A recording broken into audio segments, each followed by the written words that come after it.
Hello, everyone. Welcome to our long journey today. Before we start, I want you to close your eyes. Imagine you are in Italy. It is a sunny afternoon. The sky is bright blue. You are standing on a quiet road in the countryside. Suddenly, you hear a sound. Vroom! A red car passes by you like a rocket. It is beautiful. It is fast. It is a Ferrari. For a long time, Ferrari was the king of the road. No one could challenge the king. But one day, a man in a tractor challenged the king. Everyone laughed at him. "You are just a farmer," they said. "Go back to your field." But he didn't go back. Instead, he built a machine that shook the world. Today, we are going to tell the legendary story of the rivalry between the prancing horse Ferrari and the raging bull Lamborghini. It is a story about pride, insults, and the sweetest revenge in history. Are you ready to drive into the past? Let's buckle up. To understand this war, we must meet the first general, Enzo Ferrari. Enzo was born in 1898. He was a man of passion. He loved only one thing, racing. He didn't care about selling cars to normal people. He only wanted to win races on the track. He sold cars to rich people only to make money for his racing team. Enzo was known as Il Commendatore. He was difficult. He was arrogant. He wore dark sunglasses even indoors. If a customer complained about his car, Enzo would say, "The car is perfect. You just don't know how to drive." He believed he was the best. And honestly, he was the best. His cars were champions. The logo of the prancing horse, a horse standing on two legs, was a symbol of victory. Everyone wanted to be Enzo.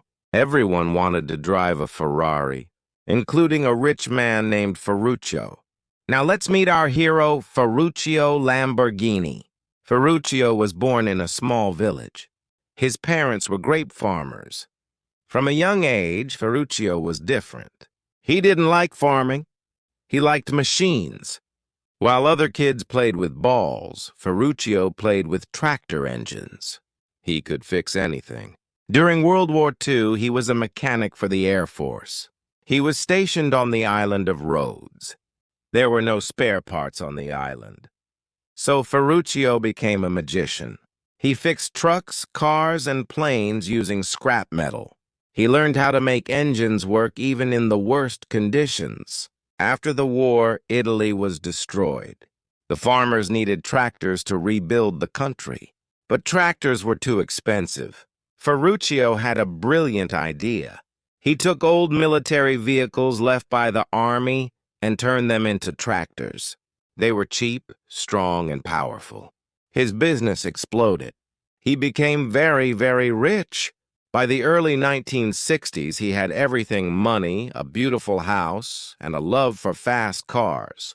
If you became rich suddenly, what is the first thing you would buy? Ferruccio bought Ferraris. Ferruccio bought not just one, but several Ferraris. He had a white one for himself and a black one for his wife. He loved the speed, but he hated the mechanics. The Ferrari was a race car. It was loud.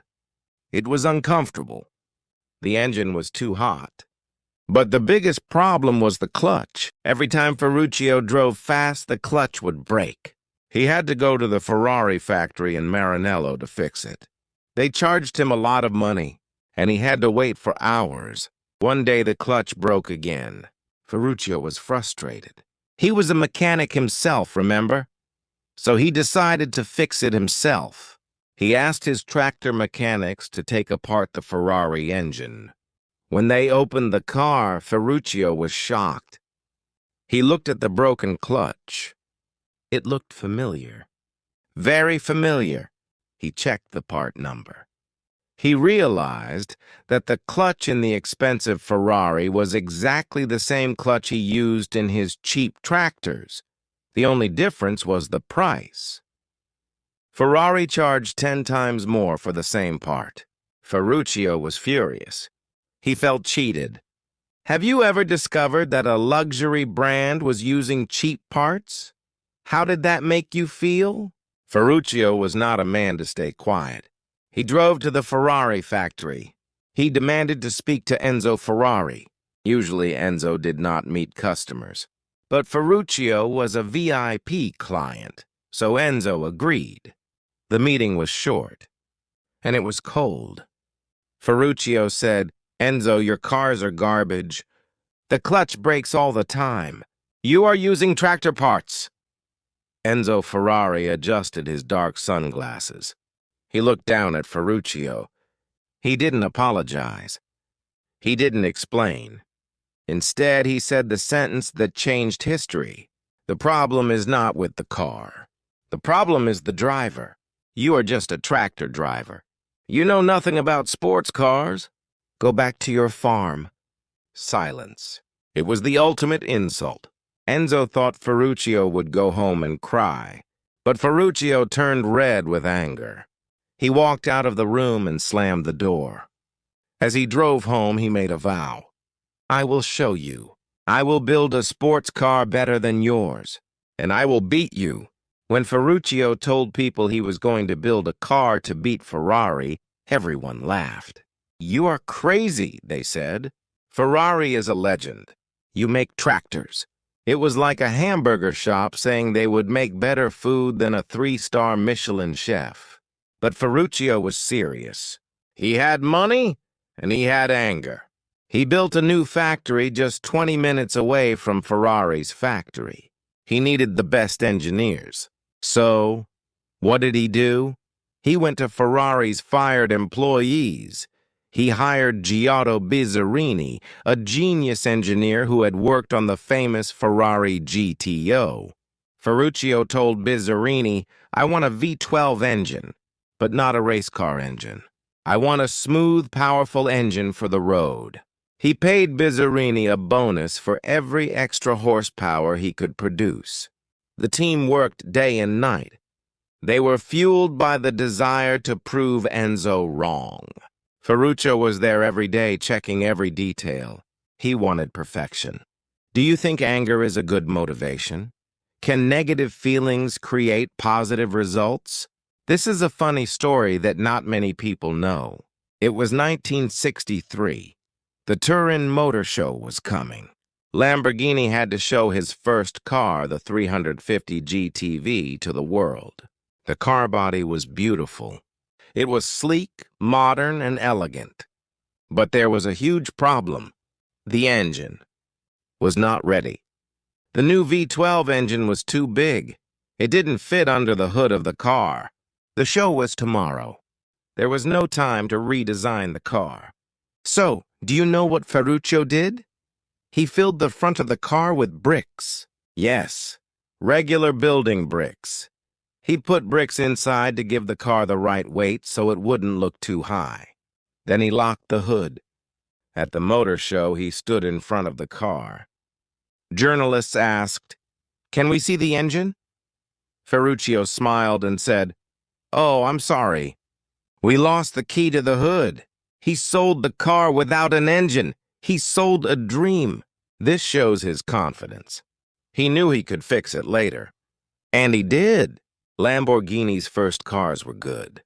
But they were not legends yet. Ferruccio wanted something shocking. His young engineers came up with a crazy idea. Let's put the engine in the middle of the car, behind the driver, like a Formula One car. At that time, no road car had an engine in the middle. It was considered too loud and dangerous. Ferruccio said, "Do it." In 1966, they revealed the Lamborghini Miura. It was low. It was wide. It looked like a dangerous beast. It was the most beautiful car the world had ever seen. It was the fastest car in the world. With the Miura, the word supercar was born. Before this, there were just sports cars. After this, there were supercars. Ferrari was shocked. The tractor driver had created a machine that made Ferraris look old-fashioned. Have you ever looked at the Lamborghini logo? It is a golden bull, ready to attack. Why a bull? First, Ferruccio was born in April, so his zodiac sign was Taurus. Second, he loved bullfighting. He admired the power and the anger of the bull. Third, and most importantly, the bull is the enemy of the horse. It was a direct message to the prancing horse of Ferrari. Ferruccio named his cars after famous fighting bulls Miura, Islero, Diablo, Murcielago. Every time you say a Lamborghini name, you are saying the name of a strong fighter. Enzo Ferrari never spoke to Ferruccio again, but he knew he had lost this battle. The tractor driver had won. Ferruccio Lamborghini eventually sold his car company and retired. Do you know what he did after he retired? He went back to his farm. He made wine. He died in 1993 at the age of 76, but his legacy lives on.